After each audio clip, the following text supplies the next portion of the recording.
5 अप्रैल को आने वाली पाप मोचनी एकादशी की व्रत कथा आज हम सुनते हैं।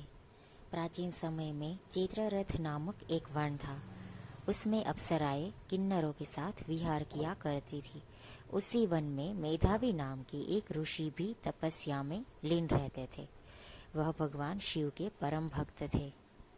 एक दिन मंजू घोषा नाम की एक अप्सरा ने उनको मोहित कर उनकी तपस्या भंग करने की योजना बनाई। कामदेव ने भी मुनि के तप से भंग करने के लिए मंजू घोषा का साथ दिया।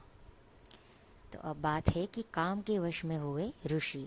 मुनि को देखकर कामदेव के वश में हुई मंजू घोषा ने धीरे धीरे मधुर वाणी से वीणा पर गायन आरंभ किया। तो महर्षि मेधावी भी मंजू घोषा के मधुर गायन पर और उसके सौंदर्य पर मोहित हो गए। महर्षि मेधावी शिव रहस्य को भूल गए और काम से वशीभूत होकर अप्सरा के साथ जीवन व्यतीत करने लगे। मुनि को उस समय दिन रात का कुछ भी ज्ञान न रहा। इस तरह करीब 57 साल गुजर गए। अब बात आती है कि ऋषि को तप भंग करने पर आया क्रोध।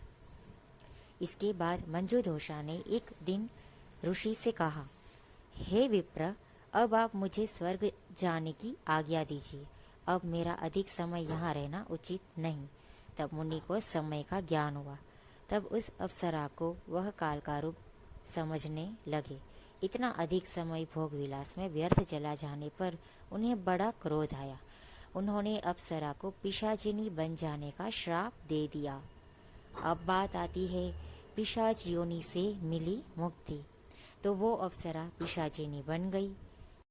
उसने व्यथित होकर मुनि से कहा, साधुओं की संगत उत्तम फल देने वाली होती है और आपके साथ तो मेरे बहुत वर्ष व्यतीत हुए हैं।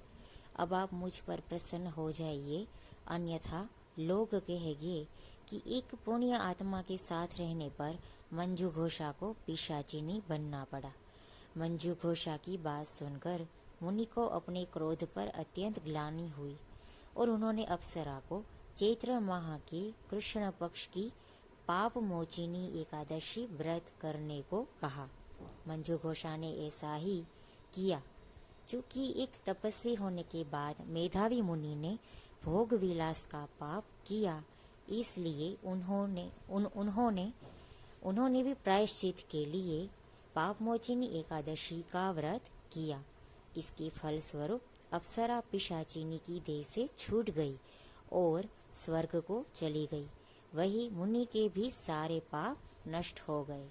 तो जिस तरीके से इस अप्सरा और मुनि को अपने पाप नष्ट करने का उपाय मिला पाप मोचनी एकादशी का व्रत करके,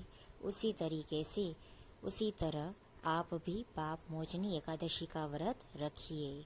राधे राधे।